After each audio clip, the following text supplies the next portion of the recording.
नमस्कार। एक तरफ तो हम प्रकृति को ही भगवान मान रहे हैं, ब्रह्म मानते हैं। भगवान यानी भा से भूमि, गा से गगन, वा से वायु, आ से अग्नि और ना से नीर। इन सब से मिलके जो बना है, हम किसी को माँ की संज्ञा देते हैं, किसी को देवता की संज्ञा देते हैं। लेकिन उसके बाद जब प्रकृति के असंतुलन की बात होती है, ग्लोबल वार्मिंग की बात होती है, तो फिर ये सवाल उठता है, असंतुलन यानी प्रकृति का दोहन कौन कर रहा है। आज बात पर्यावरण पे है और हमारे साथ वो युवा पीढ़ी है जिसके ऊपर दारोमदार है कि वो भविष्य में जो दे भारत, वो ऐसा भारत हो जहाँ सब स्वच्छ वायु में सांस ले सकें और प्रकृति में एक संतुलन बरकरार हो। और इनकी जिज्ञासाओं का समाधान करने के लिए जगत गुरु स्वामी सतीचार्य जी महाराज हैं। गुरु जी बहुत बहुत स्वागत है, प्रणाम। आभार। एक बहुत सरल व्याख्या में कहें तो जितना भी कमाओगे सब व्यर्थ ही जाएगा। आज अर्थ को नहीं बचाया तो सब व्यर्थ हो जाएगा। एक तरफ हम लोग जो वही भगवान की संज्ञा देते हैं, दूसरी तरफ इस तरह की घटनाएं हो रही हैं। तो ग्लोबल वार्मिंग तो हम कह सकते हैं दुनिया के लिए, हमारे यहाँ तो हम अपने ही आध्यात्मिक अपनी चेतनाओं का दोहन कर रहे हैं। अगर नदियों के साथ ठीक बर्ताव नहीं कर रहे हैं, पहाड़ों के साथ ठीक बर्ताव नहीं कर रहे हैं। नहीं, इसको बिल्कुल आध्यात्मिक तौर पर अगर आप शास्त्रों की भाषा में समझें तो प्रकृति ही भगवान है। आप अगर आध्यात्मिक है और आप भगवान को मानने वाले हैं तो भगवान कौन है? भगवान प्रकृति ही है।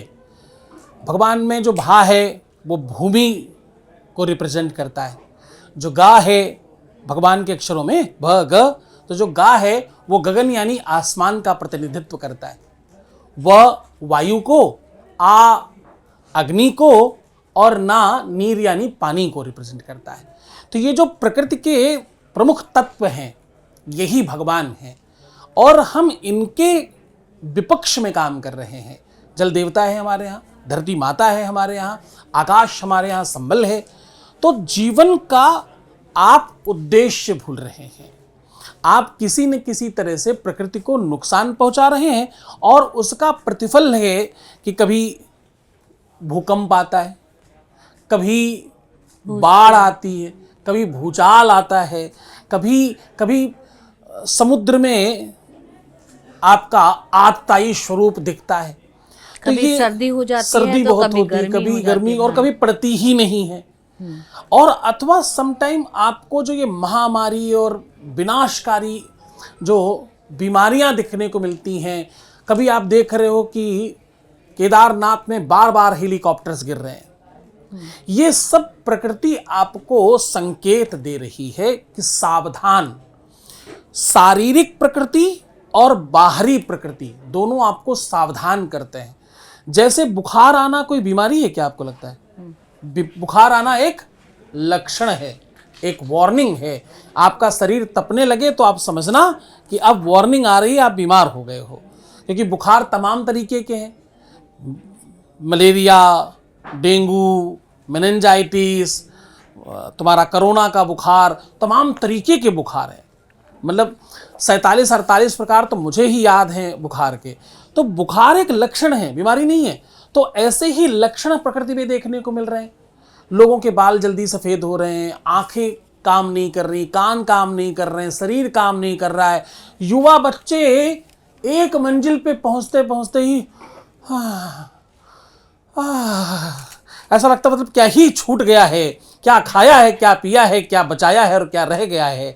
तो शरीर, आत्मा, बल, संयम, क्षमता, सामर्थ्य सब समाप्त हो रहा है। कारण प्रकृति के साथ खिलवाड़ हो रहा है। अंदर की प्रकृति और बाहर की प्रकृति दोनों का रक्षण कीजिए, अन्यथा ये लक्षण आप रक्षण न कर सके तो ये लक्षण कहते हैं कि कल विनाश होगा। नमस्कार आचार्य जी। मेरा सवाल ये है कि अक्सर लोग भूल जाते हैं कि जो उनको सबसे ज़्यादा मक्खन लगाता है उन्हीं के हाथ में चाकू होता है। और यही से मेरा सवाल है कि जो लोग पेड़ लगाते हुए, जो पॉलिटिशियंस हैं, जो सेलिब्रिटीज़ हैं, पेड़ लगाते हुए फ़ोटो खींच के अपने इंस्टाग्राम पे डालते हैं, वही लोग अगले दिन वही पेड़ काटने का टेंडर पास करते हैं। इन लोगों को आप क्या सूचित करना चाहेंगे, क्या बोलना चाहेंगे? आपकी कुछ टिप्पणी विशेष हो? मुझे लगता है कि आपका अपना मानस अच्छा है, आपने प्रश्न भी अच्छा किया है और बहुत बहुत गंभीरता से, बड़ी बेबाकी के साथ और बड़ी स्पष्टता के साथ आपने प्रश्न किया, अच्छी बात है। पर मैं आपको इससे इतर हटकर बात कहता हूँ। हम दूसरों को दोष देने के बजाय क्यों ना हम सुधर जाएं। हम सुधरेंगे तब जग सुधरेगा। हमारे घर को ठीक करने कौन आएगा? हमारे जीवन हमारा है तो हम ठीक करेंगे। हम अगर जिम्मेदार हो जाएं, एक नेता पे कम से कम कई लाख जनता है। एक नेता 5 पेड़ लगाए या 100 पेड़ काट ले, दोनों में कुछ नहीं कर सकता, वो किसी लायक नहीं है। लायक आप हैं। आप नेता बनाते हैं, अभिनेता बनाते हैं, आप स्टार बनाते हैं, आप उद्योगपति बनाते हैं, आप व्यवसायी बनाते हैं, आप ही भगवान बनाते हैं। तो आप सर्वस्व हो, आप कर सकते हो। आपका मतलब संसार जाग गया तो सब संभव है। अपनी प्रकृति का रक्षण करें, अपनी प्रकृति यानी अपने अंतःकरण की रक्षा करें। आप स्वस्थ रहेंगे, आप मानसिक तौर पर स्वस्थ रहेंगे, आप आत्मिक तौर पर स्वस्थ रहेंगे तो आपके रिश्ते स्वस्थ रहेंगे। आपके रिश्ते स्वस्थ होंगे तो आपका जीवन स्वस्थ होगा, और ये सब स्वस्थ होगा तो आपकी संपन्नता भी स्वस्थ होगी। तो जीवन के वो सब आदर्श दूसरों के लिए नहीं, अपने लिए लागू करेंगे हम, तभी कुछ स्वस्थ होगा। गुरुजी, हमें ऐसा नहीं लगता कि हम अपने पृथ्वी के हम खुद दुश्मन बन रहे हैं? क्योंकि जिस तरह से देखा जा रहा है, शहरी क्षेत्रों में वृक्षों को काटा जा रहा है और शहर को मतलब बिल्डिंग्स बनाई जा रही है, तो इस पे आपकी मतलब आपका क्या कहना है सर? गुरुजी, पुनरपि जननम पुनरपि मरणम पुनरपि जननी जठरे शयनम। आवश्यकता विनाश से निर्माण की तरफ होती है। कहीं कुछ विनाश हो रहा है तो कहीं निर्माण करना प्रारंभ कीजिए। क्योंकि शहरों को विकसित होने से रोकना, उस पर टिप्पणी करना आपको धर्मगुरु बनना नहीं बताता। आप जहां किया जा सकता है वहां विकास कीजिए, जहां प्रकृति संरक्षण किया जा सकता वहां संरक्षण कीजिए। हर व्यक्ति अगर अपनी जिम्मेदारी समझे, निज धर्म बोलते हैं इसको, हिंदू धर्म, सनातन धर्म, हमारा अपना धर्म, सब धर्म है, लेकिन सबसे बड़ा क्या है? निज धर्म, हमारा अपना। हम दूसरे को धर्म क्यों सिखाएं? हम स्वयं क्यों नहीं धार्मिक हो जाएं? हम स्वयं क्यों पेड़ नहीं लगाएं? हम हर साल 5 पेड़ लगाने के लिए प्रयास क्यों नहीं करें? 140 करोड़ देशवासी हैं, पहले ही साल कितने पेड़ होंगे? 5 से गुणा करो, जितनी जनसंख्या है आपको पता हो। हम 100 करोड़ मान लें, हो सकता है 10, 20, 25, 50 लोग ना करें, 100 करोड़ को भी करो तो भी 500 करोड़ हो गए। तो 500 करोड़ पेड़ जिस दिन आपके यहाँ लग जाएंगे, क्या हाल होगा? चारों तरफ सिर्फ हरियाली दिखेगी, सिर्फ हरियाली और कुछ नहीं दिखेगा। हम दुखी इसलिए हैं कि हम कोई भी धर्म दूसरों को सिखाते हैं, हम कोई भी नियम सामने वाले को बताते हैं, हम स्वयं कुछ नहीं करते। हम जब तक खुद नहीं सुधरेंगे, हम ज्ञानी नहीं, हम अज्ञानी बनकर के ज्ञानियों को सुने तो जीवन बेहतर चल जाएगा। यहाँ संकट यही है कि हम दूसरों की कमियां निकालने के लिए तो खड़े हैं, हम ये कहने के लिए तो खड़े हैं कि तुम गलत हो, पर हम ये कहने के लिए एक बार भी खड़े नहीं कि हम भी गलत हैं। झगड़ा होगा, आपको लगता है अगर 2 लोगों में से एक आदमी हाथ जोड़कर खड़ा हो जाए, यार गलती हो गई मेरे से, मैं गलत हूं, कभी होगा? वो कहता है तुम गलत हो, वो कहता है तुम गलत हो, इसीलिए तो झगड़ा है। झगड़ा इसलिए नहीं कि गलत कौन है, झगड़ा इसलिए है कि कोई स्वीकार ही नहीं कर रहा है, कोई मान ही नहीं रहा है। तो साहब, दूसरों को नहीं, हमें खुद को सुधारना पड़ेगा। और ये तो तब है जब हमें पता है ये सब चीजें वो हैं जो हमको हमें जीवन देती हैं। सबको मालूम, पर कोई नहीं कर रहा है। आप इतने लोग हो, ईमानदारी से सौगंध खा करके, अपने अपने माँ बाप की कसम खा के, सौगंध खा के बताओ कितने पेड़ लगाए आज तक? कितने पेड़ लगाए? सर मैंने तो 1 लगाया, पर मेरे घर में 5 है। एक ही पेड़ लगाया आज तक? कितने साल की हो गई? सर 20। 20 साल एक व्यक्ति को। अब इतने लोगों में एक व्यक्ति ने हाथ उठाया पहले तो, आप सोचो परसेंटेज निकालो, और एक ही पेड़ लगाया जीवन में, जबकि केवल आपके भोजन पकाने में 20 साल तक जो आपने खाना खाया है, उसकी एनर्जी बनाने के लिए जो पंखा चलाया, जो लाइट चलाया, उसको उतने भर को बनाए रखने के लिए कम से कम 100 पेड़ खा गई आप। माली से खरीद के लाया हुआ गिना जाएगा? कोच भी लगाओ, मैं तो कह रहा हूँ घास भी तो एक लगाओ, कुछ तो करो। मैं आपको नहीं कह रहा हूँ, एक सामान्य वार्ता, ये आपको कहकर मतलब, और 140 करोड़ की तरफ इशारा है। आप तो एक हो, आप तो चलो कम से कम एक लगाया तो सही, लोग तो एक भी लगाने वाले नहीं है। कहने का सीधा आशय ये था, आपको कहने का मतलब ये कि तमाम 144 करोड़ लोग सुन रहे हैं इस बात को, तो सबको ये बात पता चले कि यार हम क्यों नहीं कर रहे, हम भी तो प्रयास करें। हम हर दिन नहीं सही, हर वीक में नहीं सही, हर हफ्ते महीने भर में नहीं सही, 6 महीने में नहीं सही, साल भर में तो एक पेड़ लगा दें। अच्छा, एक पेड़ का संरक्षण शुरू कर दें, कभी कभी जाकर खाद पास डाल के आया करें। आपको पता डिप्रेशन का इलाज क्या है, एंजाइटी का इलाज क्या है, परेशानी का इलाज क्या है, दुखी होने के समय इलाज क्या है, कोई सुन नहीं रहा हो, तुम्हारी कोई समझ नहीं रहा हो, इसका इलाज क्या है? इस सब चीज़ों का एक ही इलाज है, पेड़ पौधों के बीच में जाओ, फूलों के पास बैठो और पेड़ को जाकर के गले लगाओ। अब अगली बार जब कोई पीपल मिले तो उसे गले लगाना, उन मूर्खों को वो जवाब देना कि इसमें भूत प्रेत नहीं होते, इसमें ऑक्सीजन होती है, इसमें एनर्जी है, इसमें ताकत है। बट विश्वास अचल निज धर्मा, यह धर्म का प्रतीक है। जहाँ ज़्यादा बरगद होंगे वहाँ अपने आप शांति हो जाती है। आप किसी रोड पर निकलना, जहाँ ज़्यादा बरगद के पेड़ लगे हों, आपको अचानक ध्यान आ जाएगा कि उस जगह शांति है, वहाँ माहौल बड़ा अद्भुत लगने लगता है। तो इस तरफ हमको ध्यान देना पड़ेगा, हम सबको जागना पड़ेगा, हम सबको प्रयत्न करने पड़ेंगे, किसी और के लिए नहीं, अपने लिए, अपने आने वाले बच्चों के लिए, अपने भविष्य के लिए। तुम फ्यूचर ट्रेडिंग कर रहे हो, तुम शेयर खरीद सकते हो, तुम एफडी कर सकते हो, तुम सोना चांदी खरीद सकते हो, तुम प्लॉट खरीद सकते हो, जबकि पूरी दुनिया में तुम 0.1% हो। तुमसे ज़्यादा चींटियाँ हैं, तुमसे ज़्यादा मच्छर हैं, तुमसे ज़्यादा कीड़े हैं, तुमसे ज़्यादा पतंगे हैं, तुमसे ज़्यादा गाय भैंस और बंदर भालू रीछ हैं, तुमसे ज़्यादा और लोग भी हैं।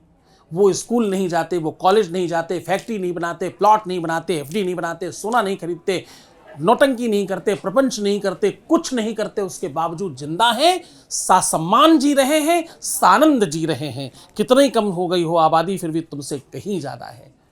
तो साहब, आप अपने धर्म का पालन कर ले जाएं, बस इतना ही सबसे बड़ा काम है। गुरु जी, अब तो इको फ्रेंडली चीज़ों का एक बड़ा बिजनेस तबका है, बहुत बड़ा उसका व्यापार है, तो उसके बावजूद अब उसमें नई नई चीज़ें तो आ जाती हैं, लेकिन घर से शुरुआत नहीं होती है। अब किसी भी बिल्डिंग में हम देखेंगे तो एक घर में अगर 4 एसी हैं और एक 10 मंजिला बिल्डिंग है, तो वही मेरा अगर तो गणित कमज़ोर है, बच्चे बेहतर बता देंगे, मान लीजिए एक फ्लोर पे, हाँ, एक फ्लोर पे 20 लोग रह रहे हैं और 100 है तो 2000 हो गया। तो वो सब चलाते हैं। आप कितना भी उसके लिए उपाय कर लीजिए, और ये भी प्रूवन है कि जहाँ जहाँ इस तरह की सोसाइटी है वहाँ पर भूमि का जो जल है उसका जलस्तर खराब हो रहा है, प्रदूषण हो रहा है, वायुमंडल में प्रदूषण आ रहा है, बढ़ रहा है, और चारों तरफ से दिक्कतें हैं। मैं आपको तो इससे उसको बहुत ही पर्सनल लेवल पे एक घर से ऐसी क्या शुरुआत की जा सकती है पेड़ लगाने के अतिरिक्त, जो आप रोजमर्रा की चीजों में तमाम चीजें कर सकते हैं। पहला, आज हर घर घर में डिप्रेशन हो रहा है, इसके पीछे प्रकृति के खिलाफ खिलवाड़ है। आज हर व्यक्ति एंजाइटी में, डिप्रेशन में, पता नहीं क्या क्या, एक अकेलापन, और इस चक्कर में सबके चरित्र बहुत गिरते जा रहे हैं। बड़ा वो वकालत शुरू हो जाती जब कोई ये कह देता है कि यार चरित्र इनका ठीक नहीं, उनका ठीक नहीं, लड़की का या लड़के का कोई कह दे तो सब बुरा मानते हैं, सबको खराब लगता है, जबकि सबको ये पता है कि गड़बड़ तो चल रहा है, सब तरफ संकट तो है, दिक्कतें तो हैं, अच्छा तो कुछ नहीं है। मैंने किसी लड़की को पूछा कि तुम सच बताना, तुम्हारी ही जैसी तुम्हारे अगर भाभी आए तो चलेगी? कहती नहीं। हाँ, क्यों तुम बुरी हो? नहीं। फिर तुम्हारी जैसी क्यों नहीं चाहिए भाभी तुमको? नहीं, हमें तो घरेलू चाहिए, हमें तो ऐसी चाहिए, हमें तो वैसी चाहिए। सबसे पहली शुरुआत ये है कि तुम डिप्रेशन से बाहर निकलो, सबसे पहली शुरुआत ये है कि तुम स्वस्थ हो पाओ, सबसे पहली शुरुआत ये है कि तुम अपने आने वाले फ्यूचर के लिए, भविष्य के लिए और भविष्य के लोगों के लिए कुछ अच्छा कर पाओ। इसके लिए क्या, हमारे ऋषियों ने यज्ञ की परंपरा करी। तो आप रोज असली हवन सामग्री से, कूड़ा करकट जो बेच रहे वो नहीं, असली हवन सामग्री बनाकर यज्ञ चाहे इतना सा ही करें, जरूर करें, इससे वायुमंडल का पोल्यूशन ठीक होगा। दूसरा, हम सबको पनीर सब्जी बहुत पसंद है, हाँ जी ना जी, दूध बहुत पसंद है, हाँ जी ना जी, दही बहुत पसंद है, हाँ जी ना जी, घी खाना ही चाहिए, हाँ जी ना जी। आएगा कहाँ से? कहाँ है? कौन पाल रहा है? गौशाला। तुम में से कितने लोग पाल के रखे हो? परसेंटेज वाइज निकालो। मतलब पालने वाले 0.1%, खाने वाले 100%, यूजर्स ज़्यादा हैं, डिमांड ज़्यादा है, सप्लाई कम है, तो असली नहीं तो क्या नकली मिलेगा? कैसे कैसे असली नकली का आप भेद करेंगे? नकली नहीं तो असली मिल सकता है? नकली ही मिलेगा, 100% कन्फर्म है। इसको ठीक करिए। हर व्यक्ति एक एक गाय घर में नहीं पाल सकते, गौशाले में जाओ, उनको बोलो एक गाय मेरी तरफ से मैं रख रही हूँ, इसके पैसे दूंगी और 50% दूध आपसे ले लिया करूंगी, मुझे और कुछ नहीं चाहिए, खर्चा पूरा दूंगी या दूंगा। तो आप शनै शनै उस व्यवस्था को क्रिएट करिए।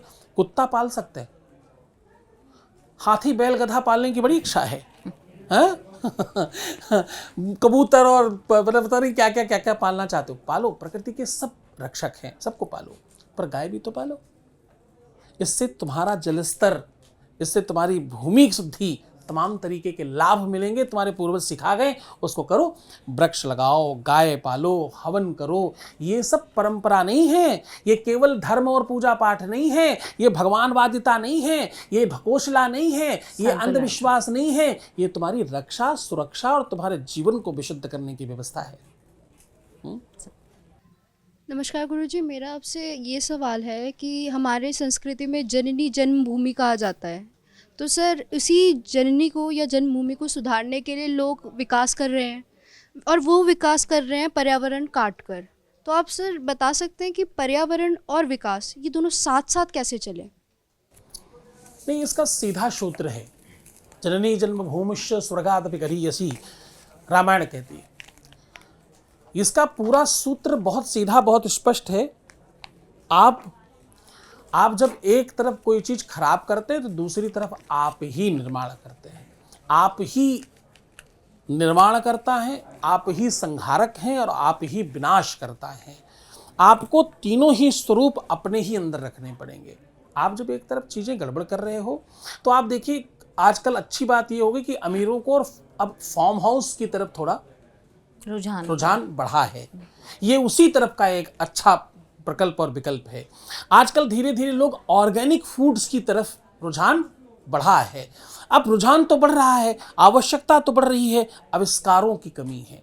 जो बच्चे पढ़ लिख करके लाखों रुपए, करोड़ों रुपए बर्बाद करके अपने घर वालों की अच्छी पढ़ाई करते हैं, जिन्होंने अपने जीवन के 20-22 साल बर्बाद करके पढ़ाई करी है, उनको 15,000, 20,000, 25,000 की नौकरी क्यों करनी है?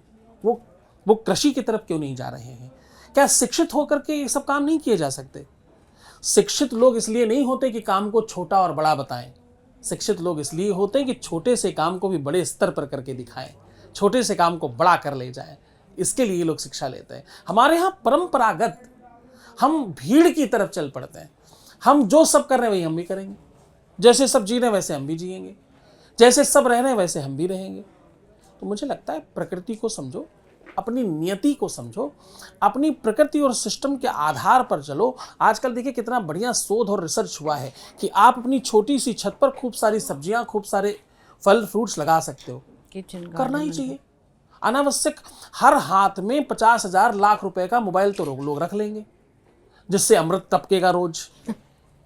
लेकिन 10-20-25,000 रुपए लगा करके ऐसा बगीचा नहीं लगाएंगे घर में जिससे सब अच्छा खा सकें, ऑर्गेनिक फूड ले सकें। आविष्कारों पर फोकस करना है, लोगों को जागृत करना है। कम से कम हम लोग ये संकल्प ले लें कि हम खुद भी और अपने जानने वालों को, अपने प्रेमी प्रेमिकाओं को, प्रेमी प्रेमिका मतलब कौन? हमारे माँ बाप, हमारे चाचा चाची, हमारे मामा मामी, हमारी नानी नाना, तमाम रिश्तेदार हैं, वो सब प्रेमी हैं हमारे, हम उनके प्रेमी हैं। इनको सबको जगाएंगे, यही ही करना, ऐसा ही करना है, इसी से मदद करेंगे। अगली बार रक्षाबंधन में दीदी को कुछ पैसे दे पाए चाहे नहीं दे पाए, उनके गार्डन की कोई व्यवस्था करके आएंगे, उनकी बालकनी में 2-3 फलों की और सब्जियों की व्यवस्था करके आएंगे।